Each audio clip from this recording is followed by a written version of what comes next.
오늘 하나님의 말씀은 시편 18편 37절로 42절 단락을 봅니다.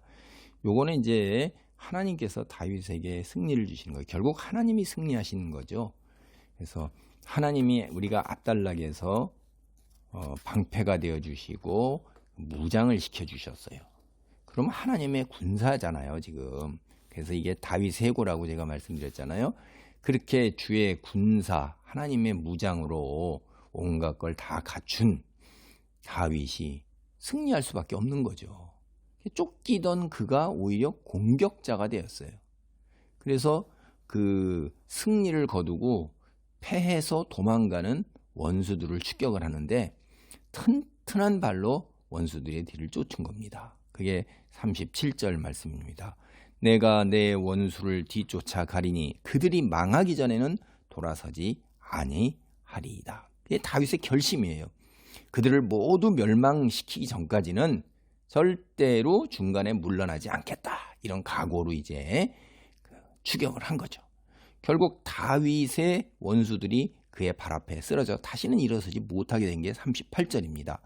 내가 그들을 쳐서 능히 일어나지 못하게 하리니 그들이 내 발 아래에 엎드러 지리이다. 사실 이 모든 것이 가능했던 것이 다윗이 능력이 뛰어나서 그런 게 아니라는 거잖아요. 하나님이 그에게 능력을 주셨기 때문에요. 그게 39절로 40절입니다. 주께서 나를 전쟁하게 하려고 능력으로 내게 띠띠우사. 이게 옷 입을 때 옛날에는 가운데 허리띠 묶어야지 완성입니다.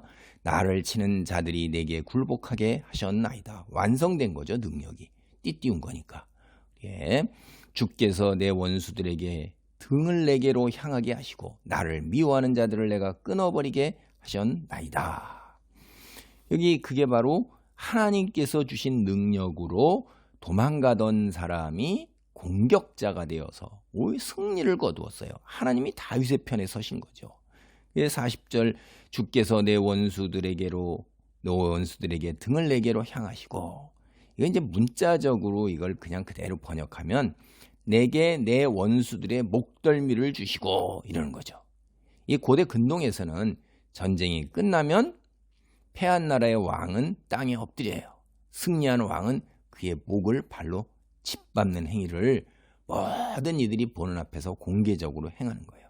승자의 절대적인 권위, 패자의 목숨은 오로지 승자의 자비에 달려있다 하는 걸 모든 사람 위에 보여주고 그 권력과 권위와 힘을 드러내는 겁니다. 이게 바로 그런 모습이에요. 이게 여기가 오늘 그림이 여기서 이미지가 다윗은 하나님의 도움으로 적들의 목을 밟은 것입니다. 이게 등을 내게로 향하게 하셨다 하는 게 그게 바로 그러한 이미지를 하는 거예요.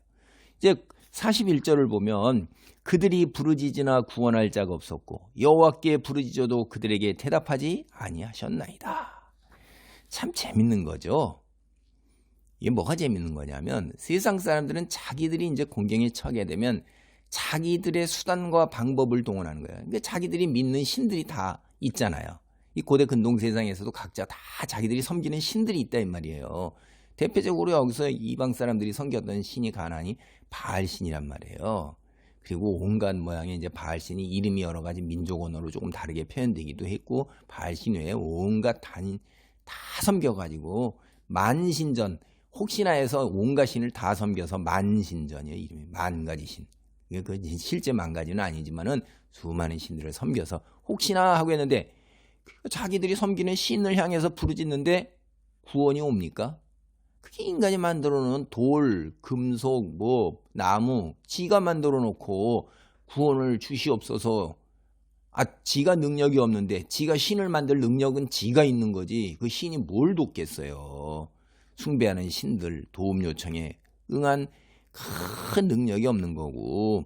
그래서 이제 하다 안 되니까 이제 어떻게 되겠어요?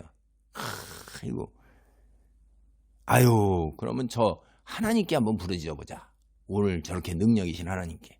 근데 하나님께 부르짖는다고 그래서 그 다윗의 원수고 하나님의 원수들인데 하나님이 응답하실 리가 있겠냐 이 말이에요. 응답 안 하시는 거예요. 여러분 그리스도인 우리도 생각해 보세요. 세상 편에서 돈과 권력과 와가지고선 샤머니즘, 무당, 뭐 온갖 우상 만들어 놓고 그렇게 해다가 그냥 누리다가 이제 그게 무너져 내릴 때 하나님이 정말 계신가? 그때 하나님께 부르짖으면서 이렇게 한다고 할 때 하나님이 그 사람 그 기도를 들으시겠냐 이 말이에요.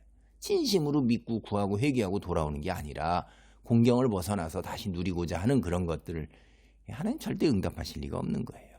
그들이 하나님의 도움을 구하기에는 너무 늦은 것입니다.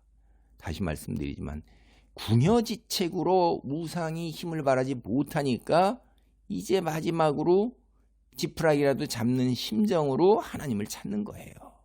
이거 절대로 하나님이 들어주실 리가 없는 거예요. 결국 다윗이 어떻게 돼요? 그들을 바람 앞에 티끌같이 부서뜨리고 거리에 진흙같이 쏟아버렸나이다. 응? 먼지처럼 날려보내고 길거리에 진흙처럼 흙처럼 밟았다 이 말이에요.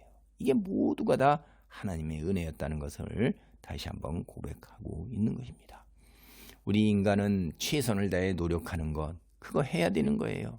그 최선을 다해서 노력할 때에 그 노력의 대가를 온전하게 거두고 그 이상으로 거두도록 하나님의 능력이 함께 하시는 것입니다. 전혀 최선을 다하지 아니하고 손가락 하나 까딱하고 무릎 꿇고 기도하는 게 최선을 다하는 거다.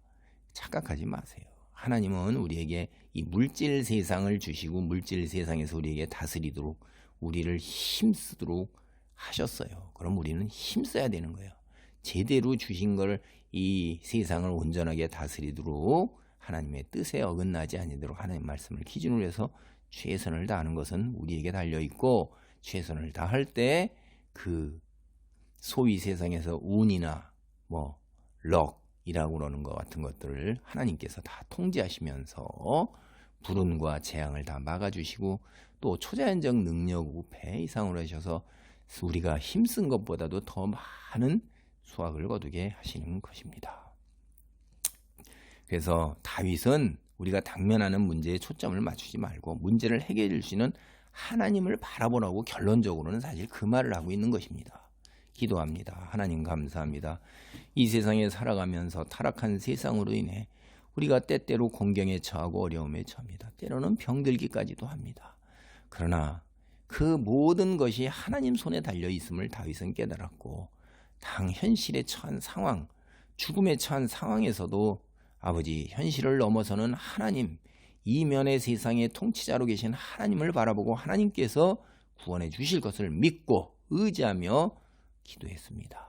우리도 이런 놀라운 다윗의 믿음을 이어나갈 수 있도록 성령이 함께 하시고 주의 권능이 우리를 덮으사 우리에게 이런 믿음의 자리에 이르도록 도우소서. 예수님의 이름으로 기도하옵나이다. 아멘.